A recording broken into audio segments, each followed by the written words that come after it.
Hi everyone, let's talk about chocolate chip cookies. So, if you're like me, the only time I ever make chocolate chip cookies is at Christmas time. Because for me, chocolate chip cookies really just mean Christmas. The problem is that I don't like a crispy cookie. And so that's okay. If you like a crispy cookie, that is all you. But I don't like a crispy cookie. I really want a soft cookie. No matter if I baked it 3 days ago, a week ago, I want the cookie to stay soft. And I think the reason is because my grandmother always had soft cookies. And I always wondered, how were her cookies still soft even after a few days? And I came to find out that the reason is because the recipe on the back of the chocolate chips doesn't work. It just doesn't work. It works if you like a crispy cookie, right? But I don't like a crispy cookie. I like a soft cookie. So in order to make your cookies soft and ensure that they stay soft, you have to have a different recipe. So literally 10 years ago, I got the recipe from my grandmother and wrote it down on this piece of paper. And it's like all crumbly and, you know, kind of folded and old, but I think it's actually kind of awesome because it took, it just brings another level or layer to the idea that it's like this has been a recipe that's been passed down. The big difference is that you use butter, like always, but you also use Crisco, right? And so this is actually a new type of Crisco. This is the, Crisco usually comes in like the big blue tub. That's what, people my age are all used to seeing it in. But now they have it in these really cool like containers. It's almost like butter, right? And it's measured like butter, and it's all separated like butter, so you don't have to be digging out of a tub. So you have this, and it's absolutely beautiful. And so the difference is that normally you'd put a cup of butter in your cookie recipe, and so instead you put half a cup of butter, which is a stick of butter. You use real butter, good butter, right? It makes a difference. And then the other part is Crisco, and so that Crisco actually helps keep the cookie soft, and I think that is so amazing because it really works. So today we're going to be making cookies, chocolate chip cookies. But the other cool thing is that you can make this dough and you can kind of put whatever you want in it. So I've made a white chocolate chip and cranberry cookie. I've made a mint chocolate, dark chocolate cookie, a regular chocolate chip cookie, of course. Anything you want. After you make this dough, you can add into it, and then it's absolutely amazing. So I'm really excited to share that with you guys today. I think that you will love it as much as I do. And so let's get started. So the first thing we're going to do is add the butter and then add the Crisco. So this is a half a cup of butter and then a half a cup of shortening or Crisco. Crisco is the best. That's like the South. Crisco, this is the Crisco butter flavor. Super great. So we are going to add that, and then we're going to mix it all up and make things fabulous. Ooh, it looks like butter, doesn't it? Yum, yum, yum.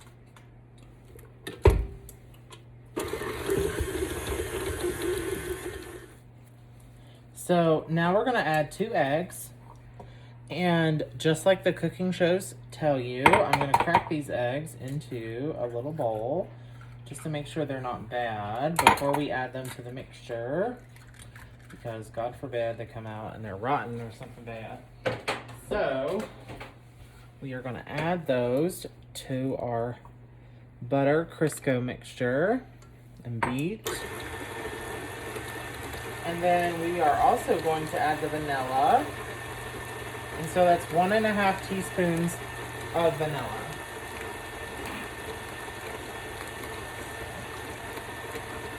There's one. And there is about a half. Great. We'll mix that up and then move on to the next step. So the next thing we're going to add is our sugar.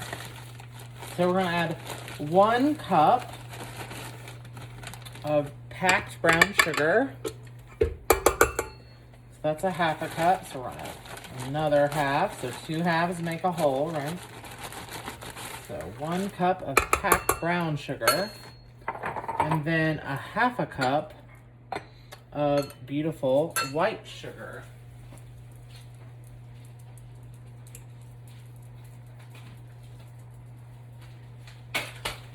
Which, of course, I'm out of in my jar, so we gotta add it to the jar.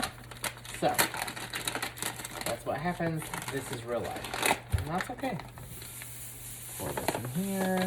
Yeah, yay. And I'm gonna pour a half a cup of this white sugar in this mixture. And then we're gonna beat all that together until it's beautiful and fluffy.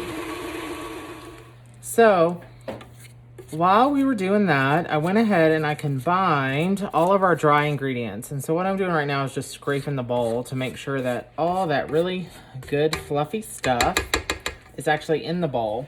But so in our dry ingredients bowl, which is a separate bowl, I did 2.5 cups of flour, 1 teaspoon of baking soda, and then a half a teaspoon of salt.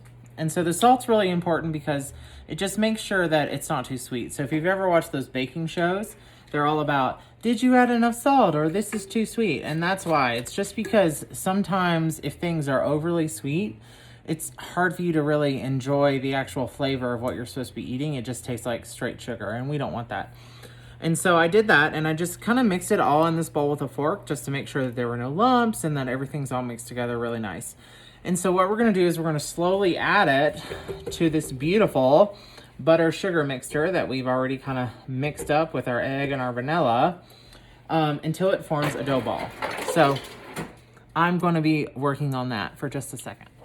All right, so I've added in some of that flour, and then I'm gonna slowly start to mix it all in. So it looks kind of weird at first, and that's okay. We're gonna mix it in. And then we're gonna open this sucker up and we're gonna add some more. So, slowly mix that in. And so the great thing about this is what happens is that the more that you get in there, the better it looks, the more it starts to come together. Sometimes you gotta scrape the sides of the bowl, that's okay. Sometimes you get some on the counter, that's okay too. Scrape it in your hand, put it back in there. It's all right.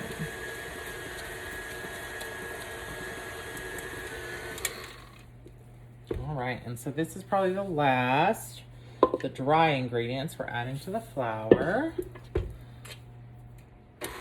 Mix that up all pretty.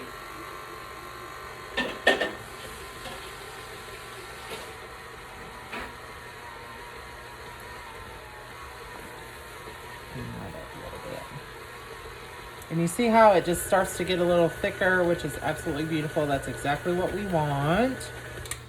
I'm gonna pull this up and just scrape the sides of the bowl just to make sure that, you know, we've gotten all those pieces we need to get. You know, I don't have that fancy mixer that does all that kind of stuff for you. I just do it myself. I've had this mixer for over 10 years. I absolutely love it.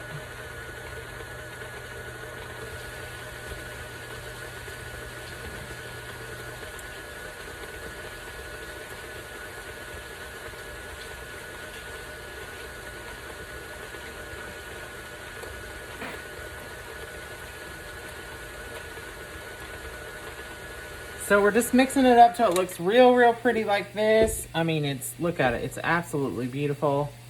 It's like still a little sticky, but not too wet. Looks great.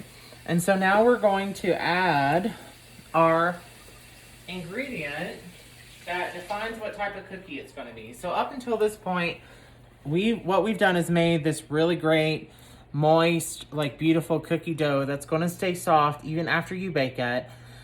And so now we can decide what we want to add to it.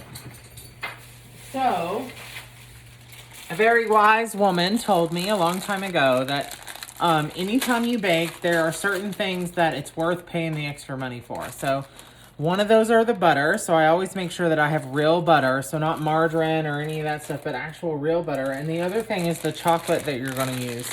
So whenever I bake, I love Ghirardelli chocolate chips. I think they're absolutely yummy, yummy, yummy.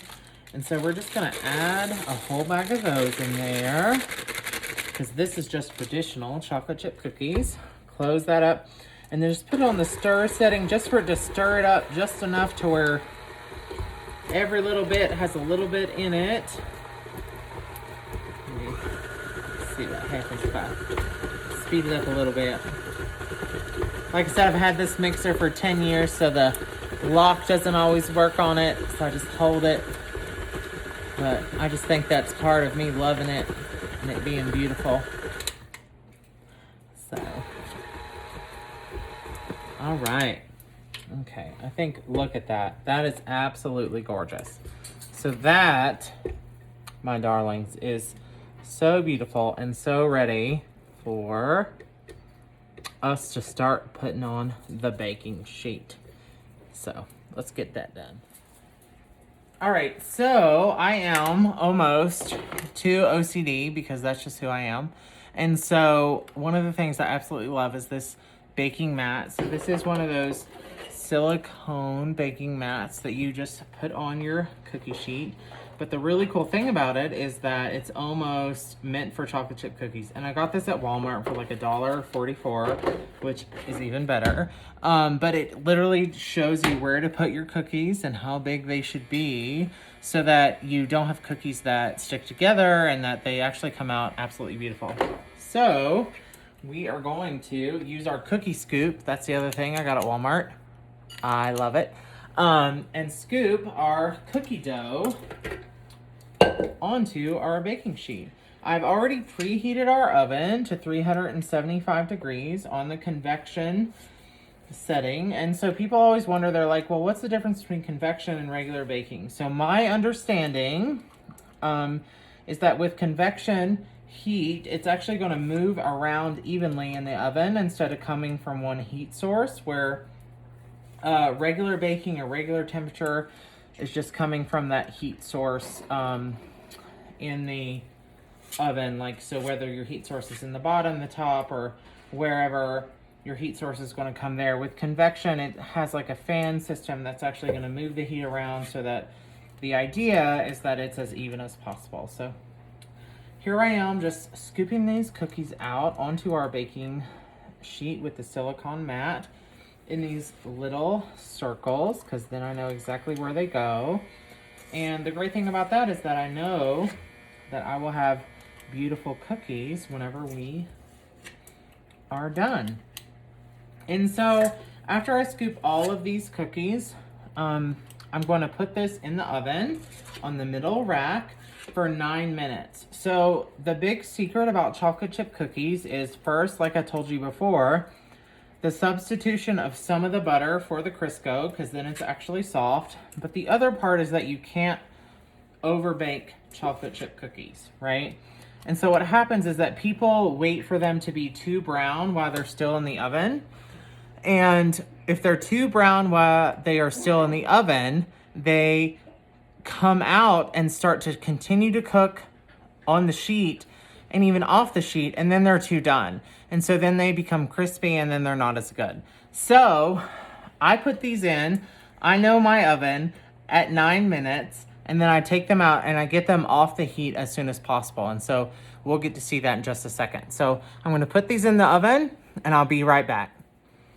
All right, so our 9-minute timer went off, and so this is what I was telling you guys about, how you cannot overbake these cookies. So you look at them right now and they look like, oh my God, they're not done, but we have to get them out of the oven, okay?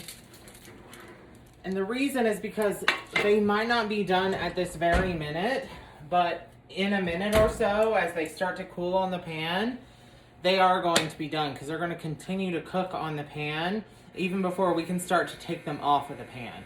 And so getting them out is at the right time is so important, okay? So the edges are already a little golden brown, and so to me that tells me that I can literally just go ahead and take them out of the oven and know that as they sit here for another minute or so, they're going to continue to cook.